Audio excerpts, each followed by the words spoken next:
اللهم صل على محمد سيد العرب والعجاب. أعوذ بالله من الشيطان الرجيم. بسم الله الرحمن الرحيم. والصلاة والسلام على نبي سيدنا محمد رسول الله صلى الله تعالى عليه وسلم. bandiraɓe moƴƴuɓe heeɗiɓe, bandiraɓe umma islamique, bandiraɓe julɓe wonɓe e jokkude wendere ha e lamorga leydi Sénégal, ha ala to haaɗi e nder leydi men ha to Fuuta, nokku gaɓɗo malaɗo ɗo toɓata leydi Siɓo, lati urami andi diine l'islam, sunnatu nabawiyu e tarihatu seyyidina cheikh. Assalamu aleykum wa rahmatullahi taala wa barakatuh. Caggal ni jettuɗen Allah, ilallahi wahidun jabbaru albarru, joom dokke e yurmede, ɓure e teddule, nema e hoddiroji, jam e kisal weltare. Eɗen juula e nabiyullah, nabiyur rahma, nabiyus salam, sayyidil bashar, al mushaffa'u, miftahul jannati, sayyidil wujudi, sayyidil kawnayni, sayyidus sadati, tahirul qalbi, mudahirul qulubi, muhammadu aminata bintu wahbin, ibnu abdi manafin, ibnu zuharata, umal mustafa al alami, ya rasulullah, sayyidina muhammadin rasulillahi, nabiyur rahma, nabiyus salam, alhamdulillahi rabbil alamin. Caggal ne julen e rasulillahi, eɗen jokkoro e teddungal moƴƴere sewnde ɓulirde l'islamiyenkeri, giɗo nelaɗo Allah, teddungal nelaɗo Allah, moƴƴere nelaɗo Allah, hono abil abbasi, abil khayrati, abil barakati, wal futuhati, sayyidina Qudabul Makatumi, Khawsu Samadani, imamu Sherif al Khalifa, sayyidina Sheikhuna Ahmad Tijani radiyallahu ta'ala anhu. Bandiraɓe julɓe rewoɓe Allah jokkoɓe enɗam, ɓiɓɓe fulɓe wiyoɓe mbimi e mbimami, bandiraɓe leydi Sénégal, holko saabiɗo jonde meɗen hande huccidde e Dakar Buzz, holko maqama towɗo nurɗuɗo mo ganduɗa ina jogori sarade e jokli windere waɗi nde ɗo jonde hande. Waɗi ɗum ko musidɗo men, giɗo men, khalifa men Ibrahima Abou Nguet, député à l'Assemblée nationale du Sénégal. Ibrahima Abou Nguet, gorko mo juude wuro amgo malango, mahingo islamiyenkeri, ɗo salli gaaji waliyaɓe mbaɗi deɓele, wuro daringo e diine l'islam, sunnatu nabi e tarikatu seydina cheikh, ko Ibrahima Abou Nguet saabi nde ɗo jonde e dendagal ɓiɓɓe julɓe, dariɓe, dadiɓe, almuɓɓe Cheikh Tidiani, yiɗɓe nelaɗo seydina Muhammadu rasulullah, yiɗɓe diine l'islam, dariɓe darde tinde sembude maqama towɗo annore diine l'islam ha e ɓure sunnatu nabi. Ndeɗo jonde ko adi pop eɗen jogui programme mawɗo, programme mo ganduɗa ko battowo hikka ngam yidde meɗen e Cheikh Tidiani, hono ñalawma hatmiya e katmiya, teddungal seyyidina Cheikhuna Ahmad Tijani Abil Abbasi Sherif. Ngal ɗon teddungal saabi ndeɗo jonde e ngoɗo erago annonce mo ganduɗa dendagal ɓiɓɓe julɓe wonɓe e jokli windere, wonɓe e leydi Sénégal, onon pop oɗon nodda e nduɗo erandu wandu fayida ndu ganduɗa ina mofti gueɗe kewɗe mahiɗe e diine l'islam, haa teŋti e geɗe mahiiɗe e gilli tabiɗɗi urɗi faade e nelaaɗo sayyidina muhammadin rasulillahi sallallahu taala alayhi wa sallam nabiyu rahma nabiyu salam ya rasulullah e maaje keewɗe ɓure sayyidina cheikh eskey mahabbatu rasulu oɗon ñalawma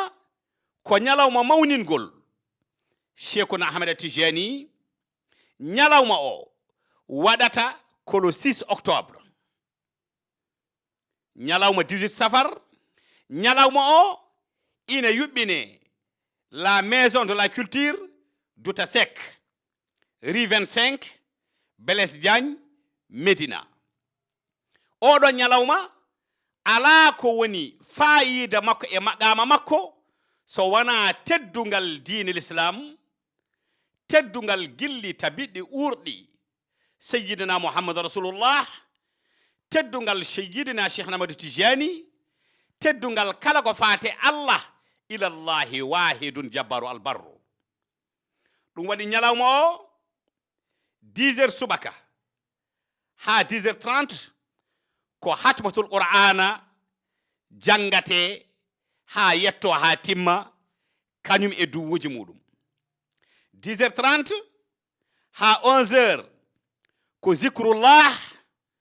tawa ko jaarde nelaɗo rasulillahi jaarde sayyidina cheikh ina wonde duwuji istijaba jettiɗi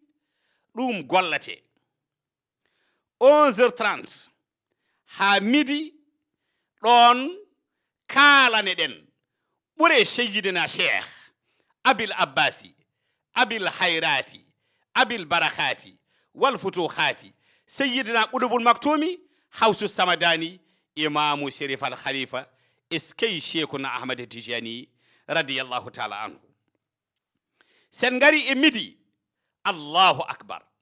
alhamdulillahi rabbil alamina hamdan daiman musidɗo men giɗo men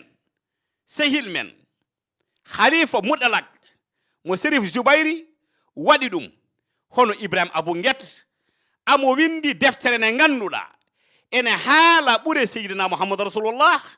ne haala ɓure Cheikh Tidiani deftere rondinde maqama towɗo annore nurɗude diine l'islam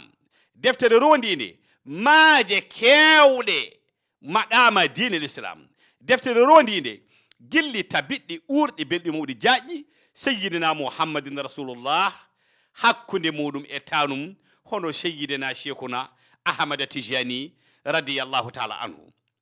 nde deftere kayre woni ana uhibbu muhammadin habiballah allahu akbar allahu akbar nde deftere gollande golle baɗɗe fayida golle mawɗe mahiɗe diine ine windi ɗum ibrahima abou guet o ɓiɗɗo moƴƴo basorɗo jiɗɗo allah gonɗinɗo allah kulɗo allah teddinɗo allah jiɗɗo nelaɗo seydina mouhamadou rasulullah ha heeɓi grade magama towɗo mahabbatu rasulillahi o windanen ndeɗo deftere ana uhibbu muhammadin habiballah min de komi jiɗɗo nelaɗo sayyidina muhammadin rasulillahi sallallahu taala wa sallam nde deftere nurɗunde joginde barke joginde istijaba ko e o ñalawma o nde waɗate dédicace nde yalti kala julɗo garɗo ma heɓ deftere nde ma andu ɓure nelaɗo allah ɓure Cheikh Tidiani ɓure dinil islam te ndeɗo deftere ko kanŋe ulul marjana dinil islam gollande golle baɗɗe fayida tawi golli ɗum ko kuɗol cuwangol e kanŋeji ulul marjana bindirangol gilli tabiɗɗi urɗi tawi ko ballal allah ummade e muɗum faade ibrahima abou guet ngam yidde makko e nelaɗo allah e Cheikh Tidiani ko ngal ɗo teddugal e nde moƴƴere allah windi ndeɗo deftere ummade e becce makko faade umma islamique faade e julɓe kala ɗum waɗi oɗo ñalawma le 6 octobre jogorɗo gollude e gollirede ɗeɗo gueɗe tiɗɗe tawi pop mahi ko e dinil islam enen pop eɗen ñaaga le 6 octobre yo en kawroy galle Douta Seck gonɗo to Médina rue 25 Blaise Diagne ngam mbamen tawtorede oɗo ñalawma baɗɗo fayida jogiiɗo nafaka mawɗo. Oɗo ñalawma ko ñalawma mo ganduɗa mahiɗo e teddungal diine l'islam nde tawno geɗe baaɗe ni enen pop eɗen jiɗɗum dañje e oɗo ñalawma. Ñalawma 18 safar ko ñalawma mo ganduɗa golleteɗo golle tiɗɗe ko fewte Cheikh Tidiane, golleteɗo golle tiɗɗe ko fewte ɓuure Cheikh Tidiane, ha tengti e ndeɗo deftere nde ganduɗa golla ko golle baɗɗe fayida mahiɗe e diine l'islam. Bandiraɓe moƴƴuɓe heeɗiɓe, eɗen jetta Allah e nelaɗo e Cheikh Tidiane, eɗen jetta dendagal julɓe kala, eɗen jetta dendagal umma islamique. Ibrahima Abou Guet so tawi oɗo ɓiɗɗo sifama e ndiɗo mbaadi nde ganduɗa ko mbaadi ngarɗudi mahide e diine l'islam, o gollani ko julɓe kala, o gollani ko alam umma islamique kala, o gollanima nelaɗo seydina Mouhamadou Rasulullah, o gollanima Cheikh Tidiane Chérif, o gollanima ceerno makko Chérif Zouvayrou, tottuɗomo khilafa tarikatu seydina Cheikh, khilafa mutlak jettika e ɓural mangal e ballal Cheikh e lawol Cheikh. Hay hunde noon umminani ngal ɗo dental diine l'islam, umminani oɗo khalifa men mo ganduɗa kala ko faate yeengo yiɗa fof gurnam makko ko Allah, ilallahi wahidun jabbaru albarru. L'islam hebbinta ɓernde makko, sukkitta fofanu makko, hebbinta kadi becce makko. Ko l'islam sukkitta ɓernde makko, uddita fofango makko, hebbinta reedu makko.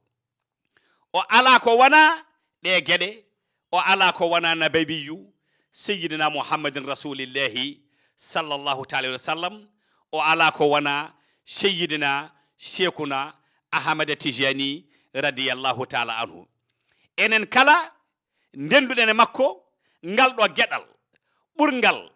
e windere, ɓurgal e kala gueɗe, ɓurgal e kala towde e maqama, eɗen mbiya alhamdulillahi rabbil alamin. Allah jettoɗe godani jomiraɗo tabaraka wa taala wawde tawtorede oɗo ñalawma, wawde hebde ndeɗo deftere, wawde yiyondirde e oɗo mo ganduɗa ko julɗo dimo karaysiri gonɗuɗo kewɗo mo habbatu rasulillahi, kewɗo ana uhibbu Muhammadin habiballah, kewɗo annore nurɗude seydina Cheikh, gollaniɗo Cheikh Ahmad Tidiane Chérif. Amin mbiya oɗo ñalawma noddama a windere nde kala, noddama julɓe kala, noddama Sénégal kala, noddama umma islamique kala, enen pop kawroyen galle Douta Seck oɗo ñalawma le 6 octobre subaka, gollodiren golle baɗɗe fayida mahiɗe e laawol diine l'islam, mahiɗe e sunnatu nabawiyu, mahiɗe ha tengti e ɓuure ceerno men, halifa men, fofof men, gurdam men sayyidina Cheikhuna Ahmad Tijani radiyallahu taala anhu. Alhamdulillahi rabbil alamin. Assalamu alaikum wa rahmatullahi taala wa barakatuh. Mashallah. Allahumma salli ala Muhammadin